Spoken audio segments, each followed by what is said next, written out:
Hey guys, welcome back to my channel. My name is Alicia and today we're here to finally do a flip through of our 2023 budget planner. This is what it's looking like and this baby is thick. I did fall off the grid for 3 months of not budgeting, so even despite that, has gained some weight over the year 2023. So we're going to go ahead and just flip through this. This is my Erin Condren monthly planner. This is in the 7x9 design. What design was this? I believe this was in the color blend design, and I've never really done a planner flip through before, so I think we're just gonna, just go straight through the months. So this has been my budget planner for a few years now. I believe one of the years I did use a plum paper, but on camera filming with my YouTube channel, I believe I've only ever used an Erin Condren monthly planner. I guess let's just go ahead and start flipping through. Let's see. So first up, we have our mini months calendar. This is essentially the theme that we have for 2024 as well. It seems like I never finished filling out the remaining 6 months of the year of 2023, but essentially how I like to do it is just to have color coordinations for different categories such as paydays, birthdays. This was for our sinking fund bills. Then we have our holidays and other. So I just have the colors kind of marked off with my mild liners. I do have an array of different colors. I'm missing a bunch of them. I have no idea what my daughter did with them, but I usually just grab for my mild liners to just highlight them, but any highlighters of course will do. For example, holidays, I mark the different holidays. For paydays, I mark the days that we have paydays, so on and so forth. Even though this is the color key for these, of course, some of them, like maybe I don't know what holidays things are or what exact birthdays these purple ones are, but that's where the next page or next spread comes in handy, which is my overview for the year. So how this is per each month, I do have kind of more detailed of what that said item is. For example, for January, we have New Year's and the 22nd was Lunar New Year. So if I was just kind of having an overview of this, then I can refer and be like, what is the 22nd? I can just flip to this real quick and I'll see on the 22nd is Lunar New Year. So that's kind of how I have this set up, and it's just what I really enjoy doing for this, and I've just kind of had it this way for a while. For 2024, I did set it up with you guys as well. Most likely when I'm finally done my 2024 budget spreads, I'll have another flip through going in detail for what I have set up for 2024, since it is slightly different. But as for now, let's go and move forward. I did not utilize this page in here for the planner for 2023. Usually this first page before the month is for that set month. For example, this is that blue to match January. We have February with the color matching, March with that color matching, and so on. For 2024, I decided to put my debt spread on this side. I'm not really going to talk too much about like the monthly aspects of it. I will just kind of briefly go over the different spreads I have every single month. But if you guys are curious about those, I do set them up with you guys in my budget videos. This video will be a gajillion years long if we go too much in depth for each month. Of course, for the monthlies, I usually have everything set up. I track my categories. For the beginning of 2023, I did not put my bills in here, and it looks like we did not spend that much either. We had tons and tons of non-spend. This has been the most that we've ever had at the beginning of 2023, which is great. But we have the monthly, then we have our savings tracker and our dashboard categories here. Again, if you guys are curious about the different sections of these, I do have a video setting them up each month with you guys. We have my variable income, and then of course our January overall budget for that month we're budgeting for. We have our weekly check-in, our weekly balance. The difference between these is for the weekly check-in, we use these to balance out our electronic cash envelopes or our day-to-day spendings, which is eating out, groceries, gas allowance, and our babies category. That's the section that we have here, which is dedicated towards our electronic spending categories. Then we have our weekly balance. Our weekly balance is primarily to balance out our checking account. This is because we are cashless budgeters. We mainly use our credit card for absolutely everything. We don't really use cash ever unless the place that we're going to, like a restaurant, only takes cash. But this is to balance out our checking account that houses all of our funds for our different categories. Then we have our transaction log for our sinking funds. This transaction log is specifically for any expenses that have been spent from our sinking funds.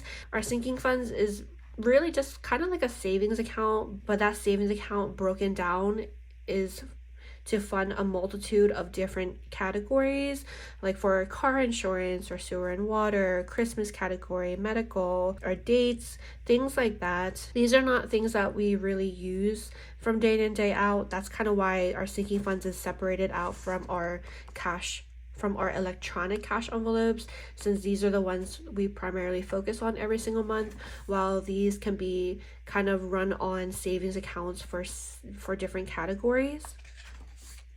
So that is what that looks like. I did not really do a debt payment at the beginning of 2023 since I was really focusing on just saving for our emergency funds.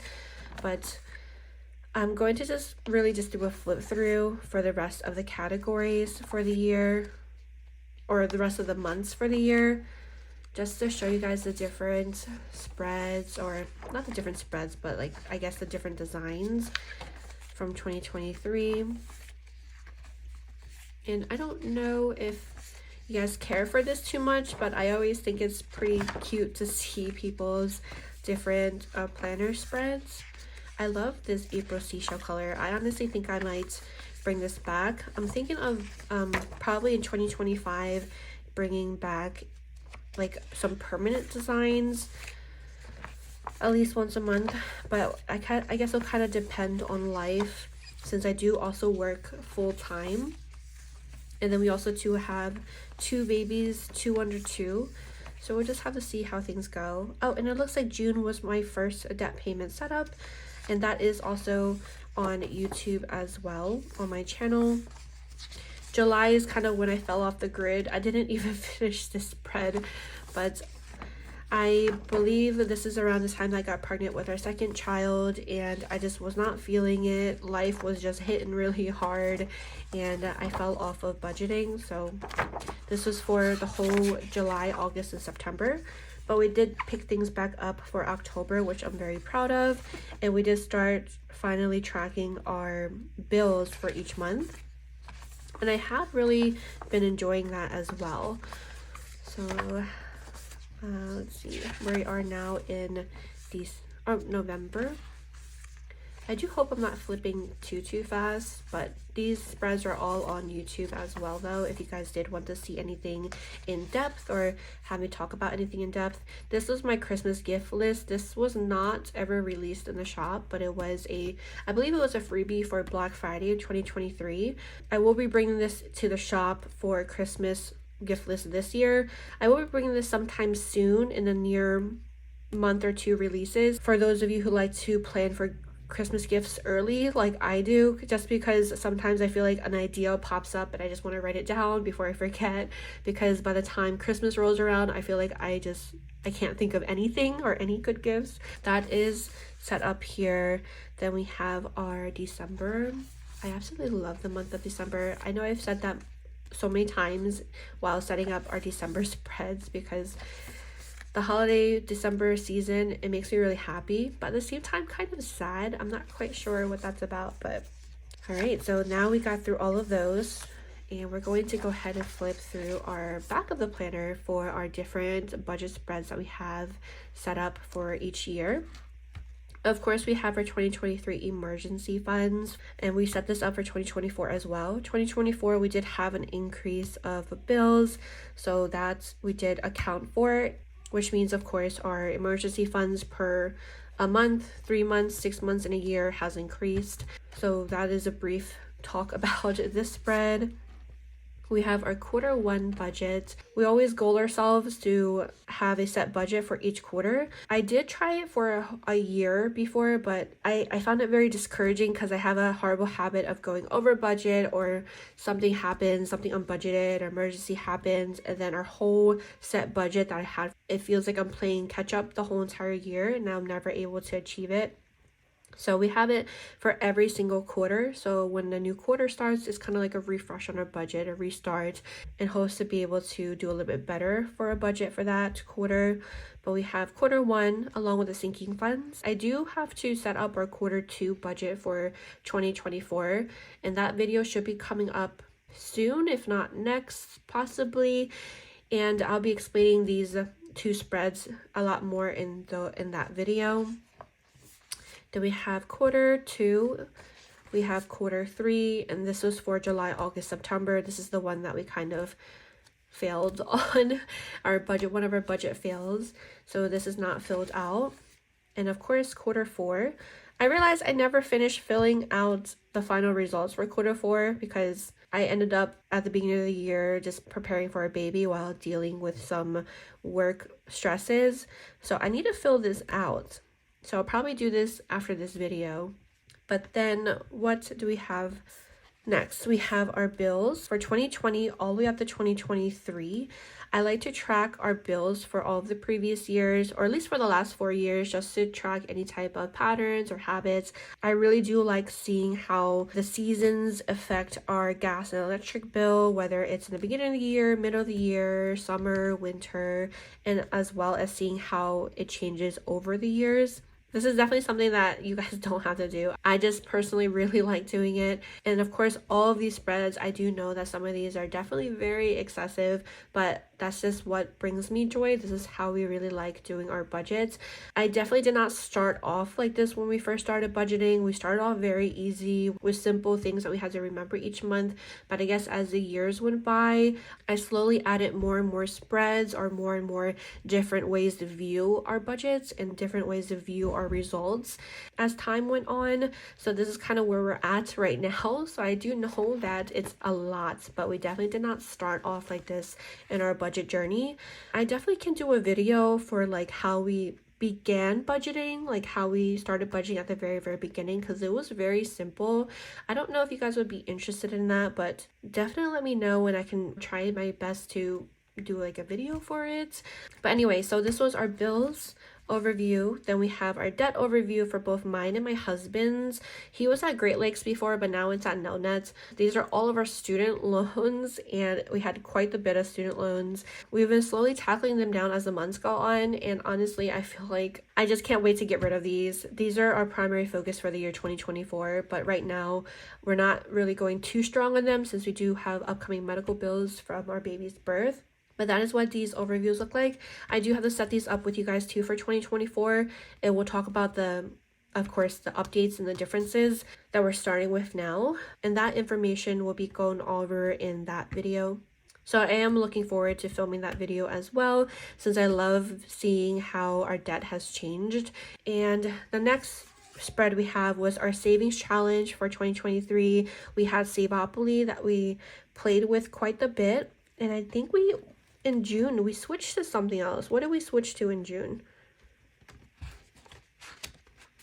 I think we ended up switching to Cash Collect, which is a insert that I have in my shop for Cash Collect. I am going to be releasing this in the shop as stickers soon in different variations, since I have not really been able to keep up with inserts. Inserts just definitely take a lot of time, so that will be coming in a future release as well. But we have our savings tracker for our MyOliveBlue, and then of course our budget results for the first quarter, second quarter, third, and fourth. I also set up these spreads with you guys for 2024, and it should be in the previous video before this one. But this is what it looked like for 2023. And then we have all of our little savings color trackers. This was specifically for our emergency funds. We had one for every single emergency fund that we had, and we were able to achieve it for 2023. All right, so I flew through this video. I'm hoping that I did not talk too fast. I'm just really trying to film as many videos as I can since I have the time right now before I run out of energy or before one of my children call for me. But yes, that is going to be it for this video. I hope that you guys enjoyed this planner flip through for a budget planner. Thank you guys so much as always for tuning in, and hopefully I'll see you guys next time. Bye!